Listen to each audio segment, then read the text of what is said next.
Dear me. I'm not looking forward to this one. 2-1. 2-1. 2-1. Brighton, last Saturday, got defeated. But was it a fair defeat? No. Not at all.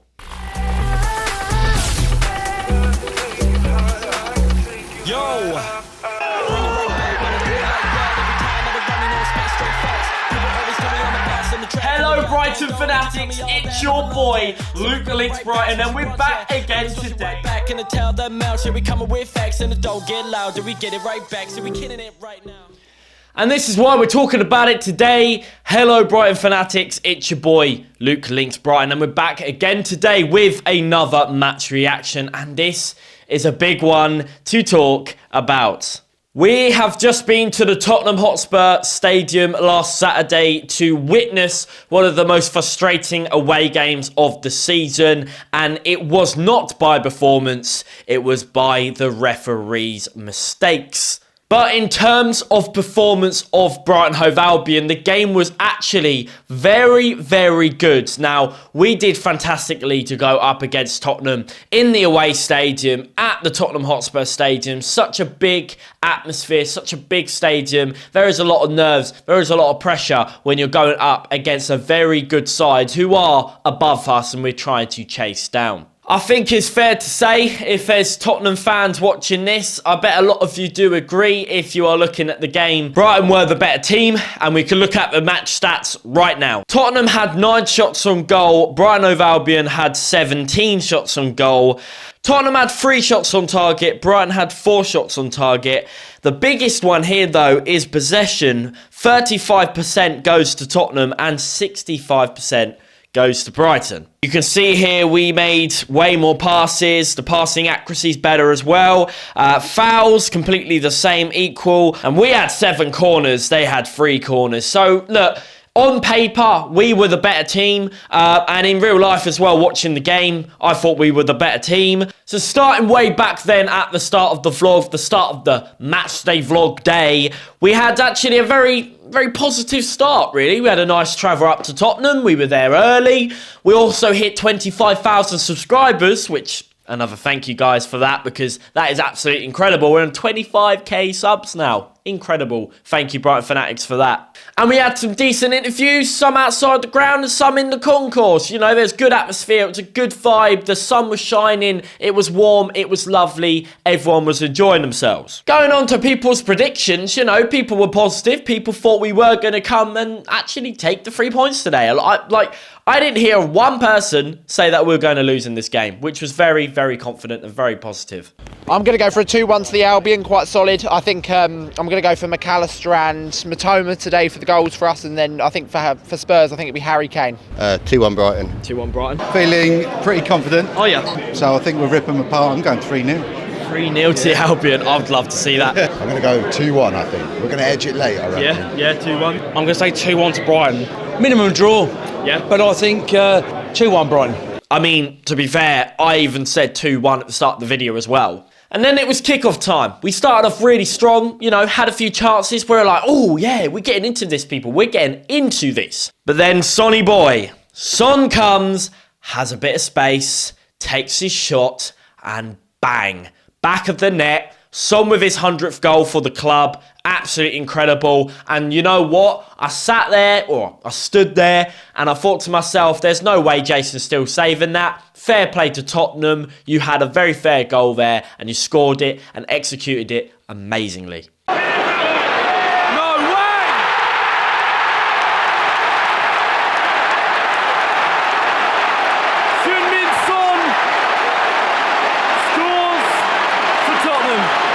Yeah, fantastic goal, as you just saw there. Absolutely incredible. Unstoppable, to be quite honest with you. Now, the defence in this game I thought was actually really good, and I thought we stopped a lot of chances when Tottenham came forward, and there was a lot of strength from Veltman in that game as well. I thought he was absolutely incredible in getting the ball back off of Harry Kane and Kulusevski as well. Like, he did fantastically up against these big boys going forward. And then after our good defending, it wasn't too long until Kaoru Mitoma gets his opportunity and slots it away in the bottom right-hand side corner. There is no going about it. It was a fantastic goal indeed.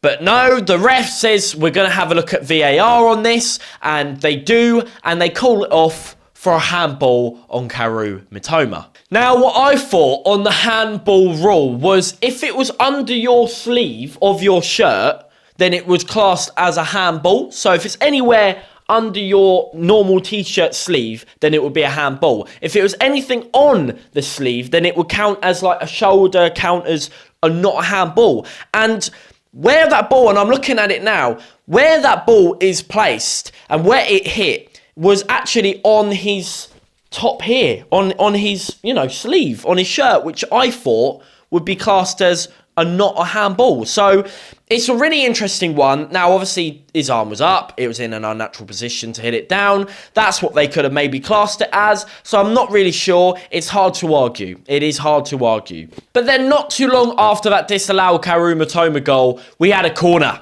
And now I saw Lewis Dunk, and I saw he wasn't marked.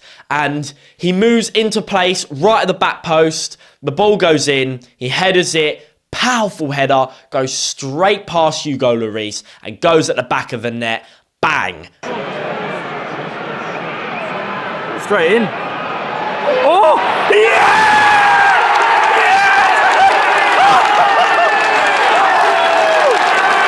No way!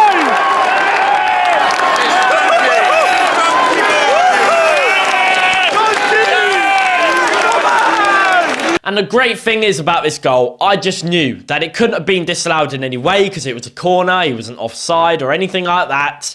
He hit it at the back of the net with his head. Absolute bullet header from Lewis Dunk. And we never really see that many headers from Lewis Dunk these days, to be quite honest with you. So it's good to see another goal from Lewis Dunk once again, our captain, equalising and levelling us up. Then, second half comes along. We have an opportunity. Solly marches there, passes to Welbeck. He takes his shot, and then it comes off of McAllister. Deflected, gone in the back of the net, and VAR comes straight into play and disallows it again for another handball.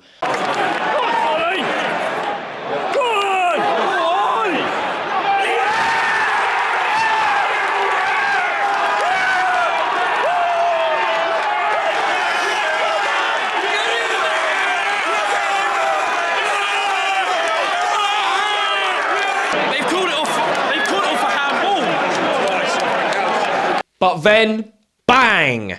It all goes down on the sideline. Roberto De Zerbi and Stellini go for it. Absolutely just go for it. And then the benches get involved. It just turns into an absolute war on the sideline. You've got Richarlison coming down. You've got Van Heck coming down. They're all getting involved with it. And it just goes completely crazy. Like, I look back at it and I thought, why? Why has Stellini and why has Roberto De Zerbi got a red card?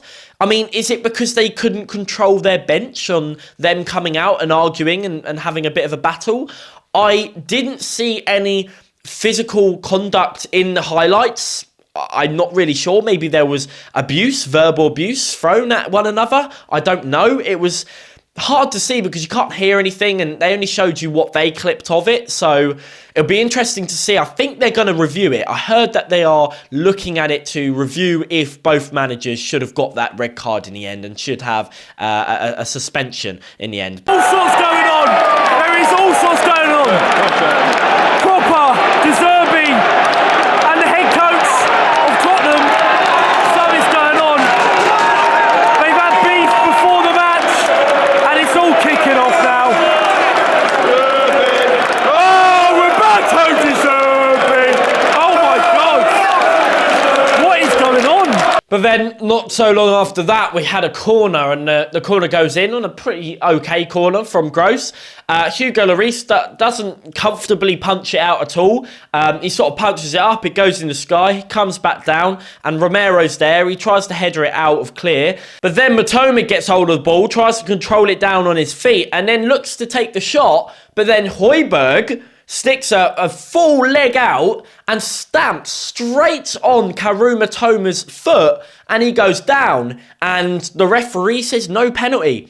This is where we generally thought we were robbed in this game, because we definitely deserve a penalty here, and we could have absolutely gone away with at least a point in this game, and that point would have been really, really good in my eyes. I thought, you know, we definitely didn't deserve a loss in that game, to walk away with absolutely nothing as the better team that we were. It's there as well. Yes! Oh, sit it in! Go through!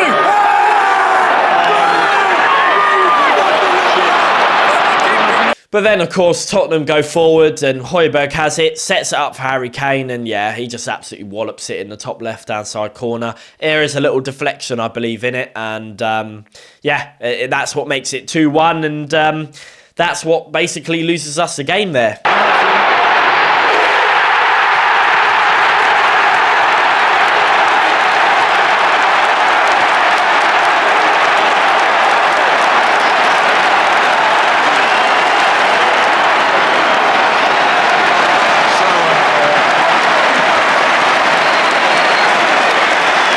You know, Harry Kane, there's a few pushes and shoves. There was one moment where he completely two-handed dunk over, which was absolutely outrageously ridiculous. But there was also a lot of times that Romero and Alexis McAllister, the two Argentinians, had quite a fallout as well, and had a few little incidences. And I looked at the end of the game, and I watched Romero walk over to Alexis McAllister, and Alexis didn't have any of it. He didn't want to talk to him at all. He was like, get off me, literally. And then as soon as the game ended, it went crazy. It went absolutely viral. So many videos of the Roberto De Zerbi incident with Stellini. Then a lot of talk about the penalty shout on Karu Mitoma. I was listening on the way home on the Seagulls travel bus, on so many people's opinions on TalkSport, saying, you know, like Chelsea fans and lots of other fans from different clubs saying how robbed Brighton were against Tottenham. And yeah, another big thank you for 25,000 subscribers. It is absolutely amazing, and I really appreciate it. But if you haven't subscribed and you're liking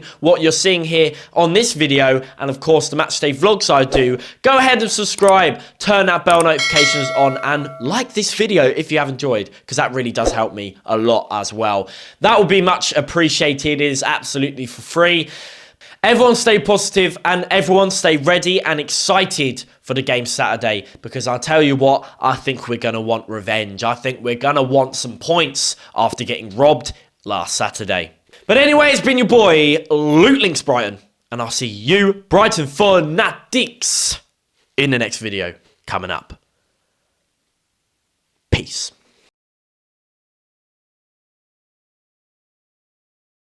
So